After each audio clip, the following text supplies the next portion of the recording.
Introduction: The silence of the sands. Imagine a scorching valley, filled with air so dry it smells of the dust of centuries. A sun, blazing like the disk of Ra. Somewhere in the depths of the desert lies a dark corridor leading to the heart of a tomb. You, as an explorer, step across the threshold, and the chill of the shadow envelopes you. You feel it. The air here is different, heavy, dense, like history itself. In your mind, an ancient warning echoes.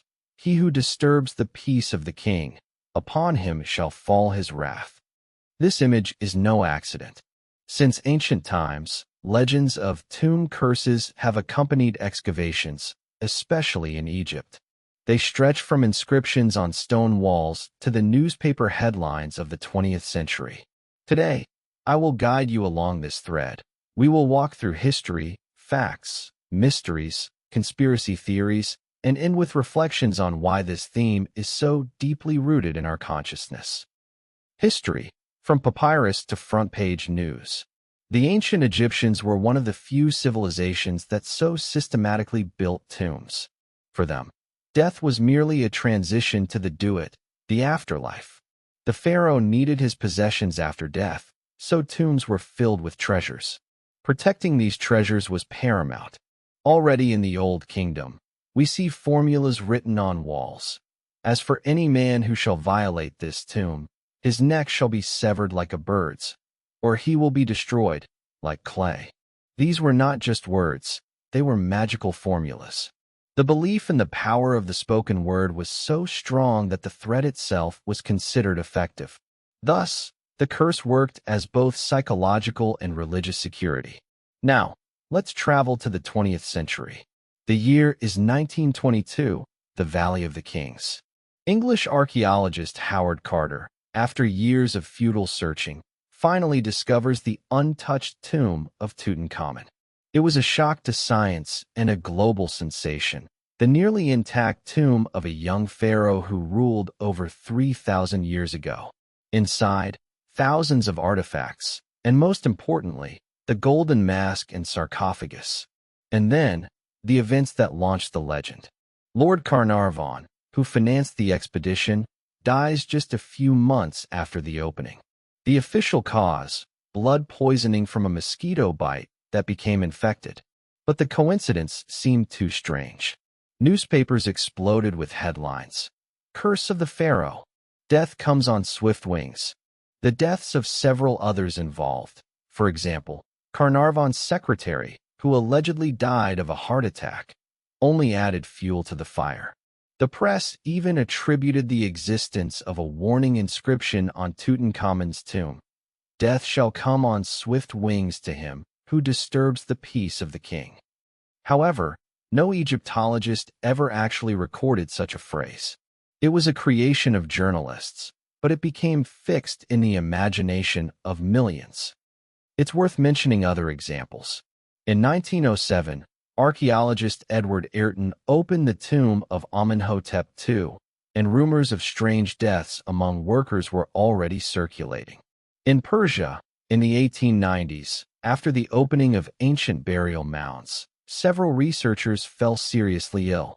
Of course, there could have been many reasons, from unsanitary conditions to microbes, but the mythology worked flawlessly. Mysteries and secrets. Where is the line of reality? Do real curses exist? Yes, inscriptions with curses have been found in some tombs. For example, in the tomb of Enkhuifokensu, 26th dynasty, it was written, "He who touches this tomb, for him the crocodile is against him in the water, the snake is against him on land." To the modern ear, this sounds like a poetic threat, but for an ancient Egyptian, it was real magic. How many victims in the Tutankhamun case? Of the more than 50 people who entered the tomb, the majority lived long lives.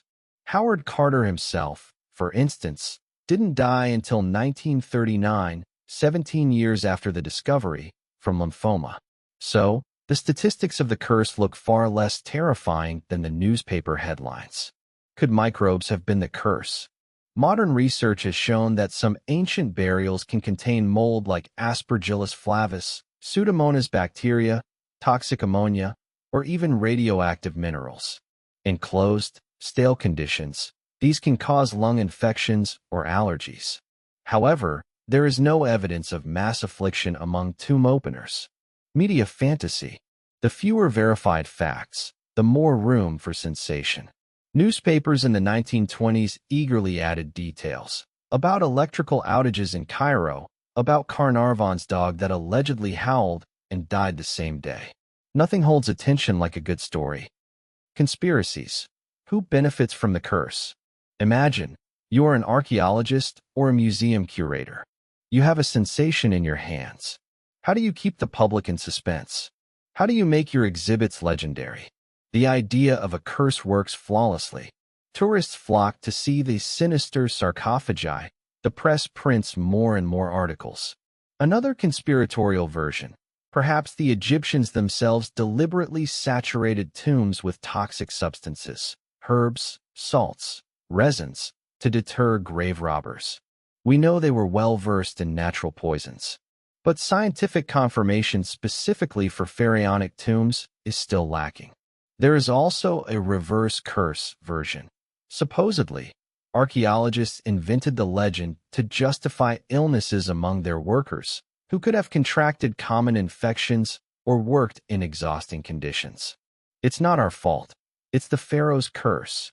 A convenient explanation for the public.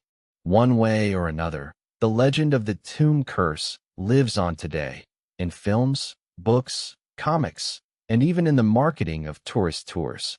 And this raises the question, is it just a myth or a cultural phenomenon that we consciously sustain? Analysis. What really stands behind the legend? If we set aside the sensational headlines, we see several layers of the phenomenon. The historical layer.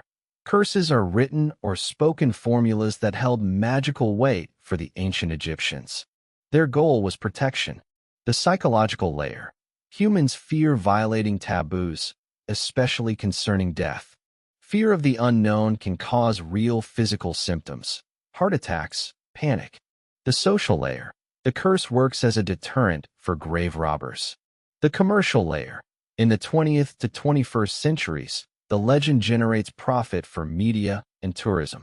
At the same time, we cannot completely rule out natural factors. Microbes, spores, chemical fumes, lack of oxygen. These are real risks for those who enter sealed spaces after millennia. What remains? An image, an archetype. Do not disturb the peace of the dead. Within it lie our deepest fears and our respect for the past. And now, we exit the tomb. The sands once again cover our tracks, and only the legend we have told remains alive, as another attempt to understand the mystery that connects the living and the dead.